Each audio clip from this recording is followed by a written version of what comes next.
Les enfants les plus dangereux du monde.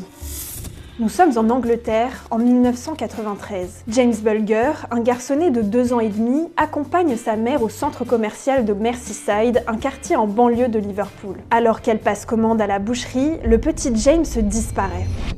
La panique s'installe rapidement. La police est alertée, une enquête est ouverte dans la foulée et le visage du garçon est placardé dans toute la ville pour tenter de le retrouver. L'Angleterre entière est suspendue à une seule question: où est passé le petit garçon ?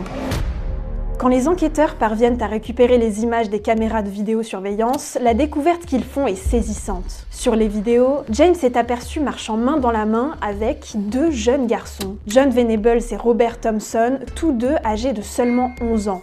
Grâce à ces éléments, les enquêteurs retracent leur parcours, se rendent à l'est de la ville sur une voie ferrée, et ce qu'ils trouvent dépasse l'entendement. Le corps de James Bulger est retrouvé sur les rails, coupé en 2 par un train. Son petit corps est couvert d'ecchymoses, son crâne brisé par des coups répétés. Les conclusions du médecin légiste ne laissent aucun doute, James Bulger a été sauvagement assassiné avant l'arrivée du train. La police identifie rapidement les 2 garçons aperçus avec James et procède à leur arrestation. Mais ils sont si jeunes que personne ne les croit capables d'une telle violence. John Venables et Robert Thompson nient d'abord toute implication. Mais sous la pression des enquêteurs, leur version vacille. Finalement, ils avouent l'impensable. We're asking you, son, and we want you to tell us the truth, that's all. Come on, James.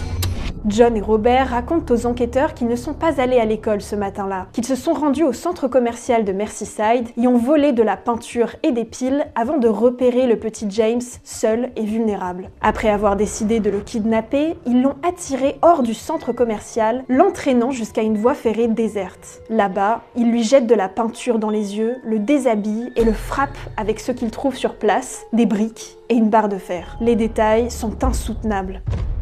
Ils placent ensuite les piles qu'ils viennent de voler dans sa bouche avant de jeter son corps sur les rails pour simuler un accident. Le choc est immense. Toute l'Angleterre est en émoi. Près de 40 témoins ont aperçu les 3 garçons marcher ensemble, mais personne n'a rien soupçonné tant ils étaient jeunes. Sur leur chemin, John et Robert ont même menti à des passants en affirmant que James s'était perdu et qu'ils allaient l'amener à la police pour qu'il retrouve sa famille. En novembre 1993, leur procès fait les gros titres. À seulement 11 ans, John Venables et Robert Thompson sont jugés coupables du meurtre de James Bulger. Ils écopent de 8 ans d'incarcération dans une unité sécurisée pour mineurs. Ils sont libérés en 2001 à leur majorité.